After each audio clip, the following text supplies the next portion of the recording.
Hello grade 8 students. For today, we will be discussing triangle congruence.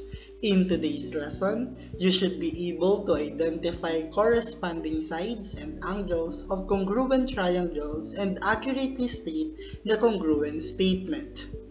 But what do we mean by triangle congruence?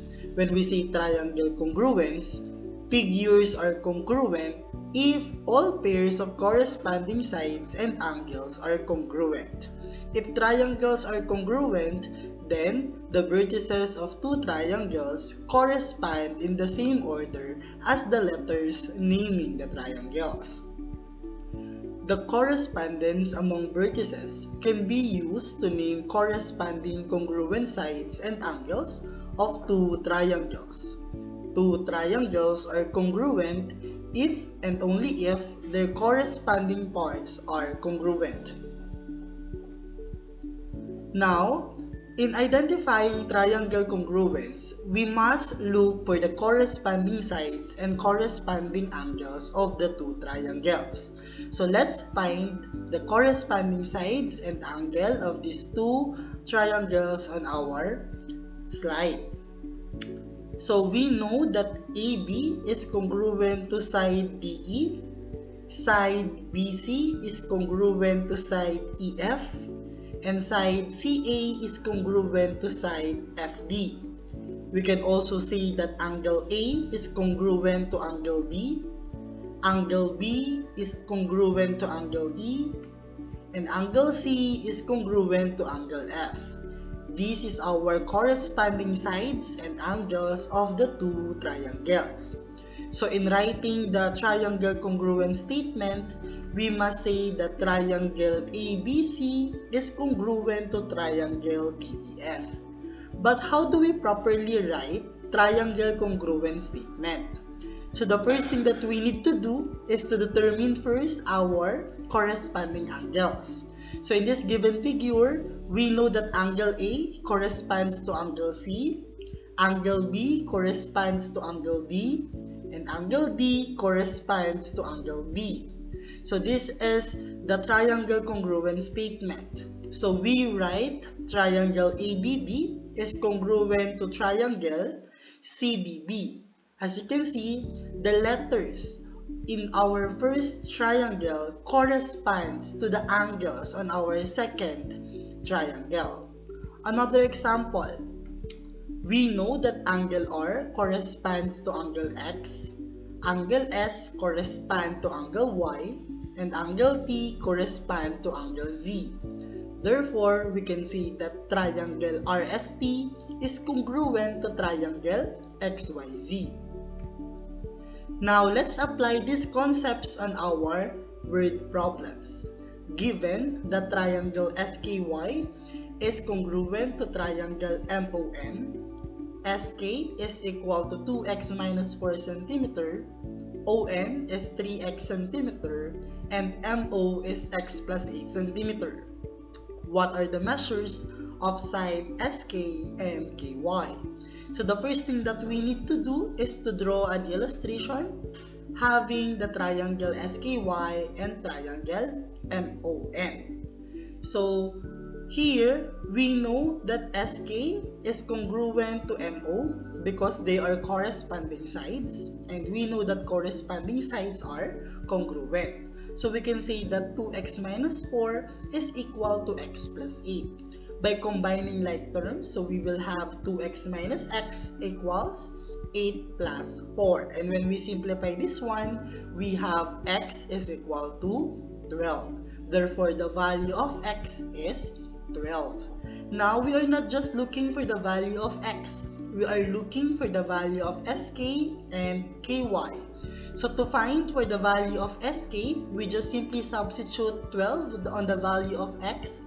So we have 2 times 12 plus 4, which is 28 centimeter. Next, KY is missing. There is no algebraic expression that can illustrate the length of KY. But we know that KY and side ON are congruent because they are corresponding. So we can say that KY is also equal to 3x. So just input the value of x. 3 times 12 is equal to 36 centimeter. Therefore, ky is 36 centimeter. Let's have problem number 2. Triangle SAM is congruent to triangle KIT. The measurement of angle S is 20 degrees. The measure of angle I is 104 degrees. And the measurement of angle KTI is equal to 5x plus 6 degrees. What is the value of x? So again, we need to write or to draw our figures. So we have here two triangles with their corresponding measurement. So here we are looking for the value of x, but we cannot find the value of x because the measurement of angle K is missing. So to do this, we know that angle S and angle K are corresponding, meaning if angle S is 20 degrees, automatically angle K is also 20 degrees. And thus given, we can now look for the value of x. How do we do that? We know that the sum of the interior angles of a triangle sum up to 180 degrees. So when we add angle K plus angle I plus angle T, it will be equal to 180. So it will become 20 plus 104 plus 5x plus 6 equals 180. To find for the value of x, we just simply combine like terms. So 130 plus 5x equals 180. Using the addition property of equality, we just simply move 130 on the other side. So 5x equals 180 minus 130. That is 5x equals 50. Divide both sides by 5. So the value of x is 10. That is how we look for the value of x. Let's have our last problem. Given that triangle MAP is congruent to triangle BUS, the measurement of angle TAM is equal to 2x plus 8 degrees. The measurement of angle SUB is equal to x plus 30 degrees. And the measurement of angle MTA is equal to 80 degrees. What is the measurement of angle AMT? So here, we draw again our figures with their corresponding measurement. We are looking for the value of angle M. So to do that, we know that angle A is congruent to angle U because they are corresponding. So 2x plus 8 is equal to x plus 30. To find for the value of x, we just simply simplify this one.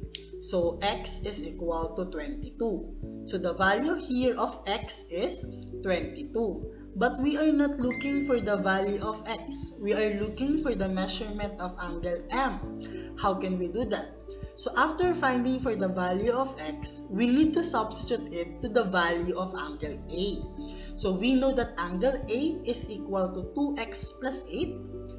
By substituting 22 on the value of x, it will become 2 times 22 plus 8, which is 52 degrees. So we can say that angle A is now 52 degrees. And we know, class, that the sum of the interior angles of a triangle is 180. So when we add 52 plus 80 and subtract it to 180, it will become the measurement of angle A. So we have here 180 minus 52 plus 80, which is 132. So the measurement of angle A is 48 degrees. That is how we look for the value of a missing angle. Now it's your turn. Pause the video for a while and I will be showing you the correct answer afterwards. So here are the answers on our previous exercises. If you got all these questions correct, congratulations! That's all for today. Do not forget to access your Creeper accounts for a short assessment. God bless!